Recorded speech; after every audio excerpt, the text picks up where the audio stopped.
Report और यहां पे click on view menu and click on server explorer. आगे सर्वर एक्सप्लोरर पे और यहां मैंने कल डाटाबेस बनाया था DB एम्प्लॉई 1033 और यहां पे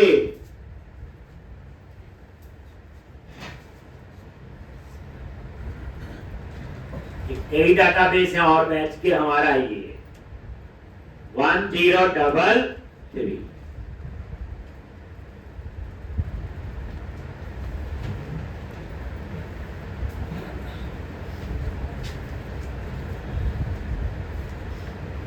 और यहां टेबल्स पे गए तो अब हमने टेबल बनाना। लास्ट टाइम हम यहां पे थे, ठीक। तो टेबल्स पे राइट क्लिक किया, ऐड न्यू टेबल। टेबल्स पे राइट क्लिक किया, ऐड न्यू टेबल।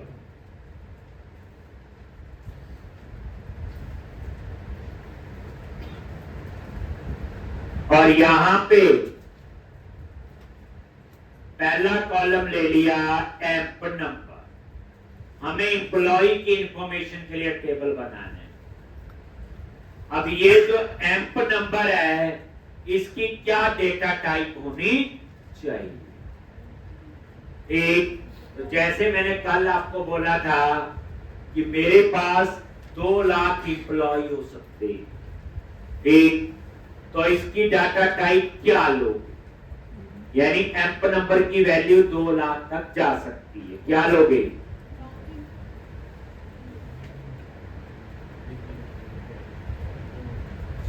तो फिर आपको पता होना चाहिए माइक्रोसॉफ्ट एसक्यूएल सर्वर में कौन कौन से इंटीजर होते हैं। पहले हमें ये पता होना चाहिए ऑरेकल में कौन से इंटीजर होते हैं, माई सीक्वल में कौन से होते हैं, और एक डाटाबेस में थोड़ी बहुत अलग होती है। हम माइक्रोसॉफ्ट एसक्यूएल सर्वर यूज कर रहे हैं तो आपको पता होना चाहिए कौन कौन से इंटीजर होते हैं। Number 1 tiny int, TINY, tiny int.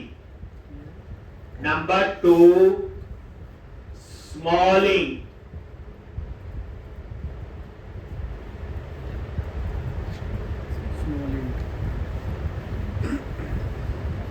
Small int. तो टाइनी इंट का साइज होता है 1 बाइट, स्मॉल इंट का साइज होता है 2 बाइट्स, देन इंट का साइज होता है 4 बाइट,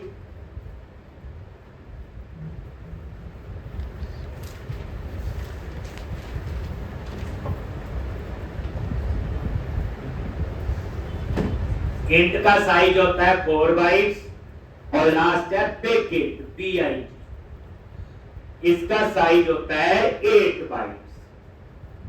माइक्रोसॉफ्ट एसक्यूएल सर्वर में ये 4 इंटीजर होते हैं, टाइनी इंट, स्मॉल इंट और पैकेट। याद रखना मेन डाटा टाइप 3 होती है, न्यूमेरिक, स्ट्रिंग और डेटा। कोई भी प्रोजेक्ट बना लो, जितना मर्जी बड़ा बना लो, 90% यही यूज होती है। इसका नॉलेज आपको ठीक होना चाहिए। बिग, टाइनी, स्मॉल इंट और बिग। एक साइज 1 बाइट, 2 बाइट, 4 बाइट और 8 बाइट।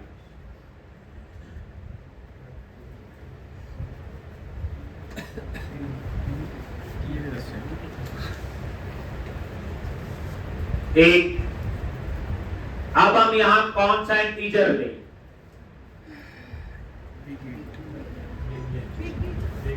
बिगिट ले लो, बड़ा आ ही जाएगा। तुम कह रहे हैं ना बिगिट से बड़ा तो है नहीं, और बिगिट का साइज है 8 बाइट्स, आ तो जाएगा।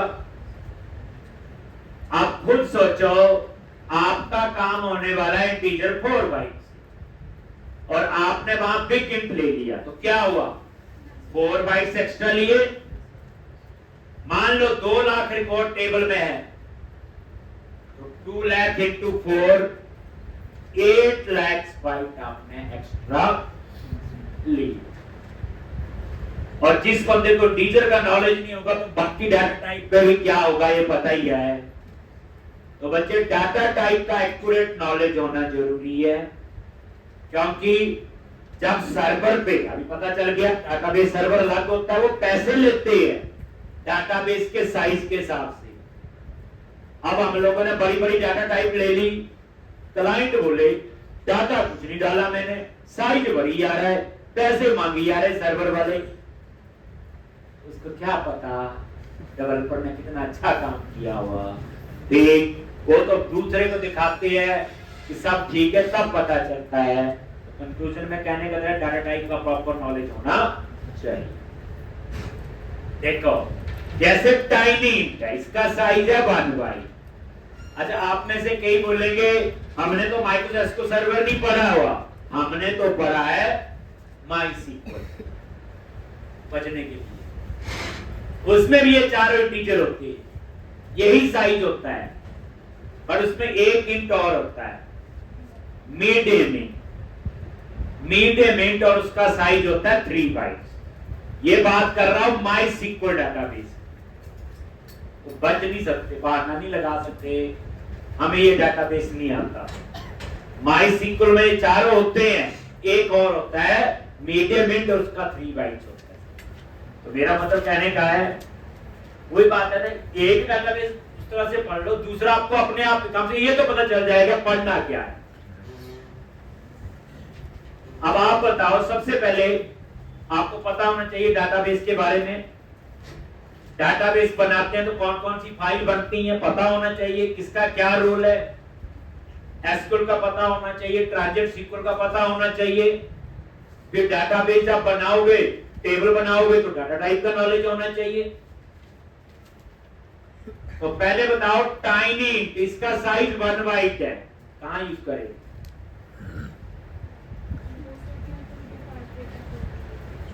तो ये जो आपका टाइनी इंट होता है दैट इज 0 to 255, 0 to 255, यानी कि इसमें 256 नहीं आएगा।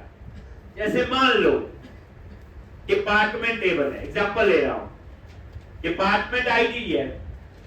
डिपार्टमेंट कितने हो सकते हैं? एक कंपनी में 4, 10, 15, 20, 250 तो होने चाहिए। आप क्या लोगे? टाइनी साइज क्या है? 1 बाइट। आप ये देखो, अब जिसको नहीं पता होगा टाइनी ले लो, बिग इंट इसमें भी 7 बाइट्स एक्स्ट्रा लोगे। अगर इंट लोगे तो 4 बाइट्स है तो उसमें 3 बाइट्स एक्स्ट्रा लोगे। स्मॉल इंट लोगे तो 2 बाइट्स 1 बाइट एक्स्ट्रा लोगे। बात समझ आ रही है मैं क्या बताने की कोशिश कर रहा हूं? डाटा टाइप से ही लेना जरूरी है। थोड़ी बहुत ऊपर नीचे चलता है, लेकिन 1 बाइट के लिए आप 8 बाइट्स लोगे, उतना भी ऊपर नीचे नहीं चलना चाहिए। ठीक, तो जो टाइनी इंट है ये हमारे पास ना मास्टर टेबल होती है, ये मैं आगे समझाऊंगा, उसका अलग से लेक्चर होगा। वहां हम इनको यूज करते हैं। जैसे स्टेट है, एक कंट्री में कितनी स्टेट हो सकती है? स्टेट है 250 स्टेट एक कंट्री में। एक ऐसे सिटी होती है, एक स्टेट में कितनी सिटी है? 250 हो सकती है। हमें पता 25 होगी, 30 होगी, 50 होगी। तो यहाँ पे अगर आप स्मॉल इंट लोगे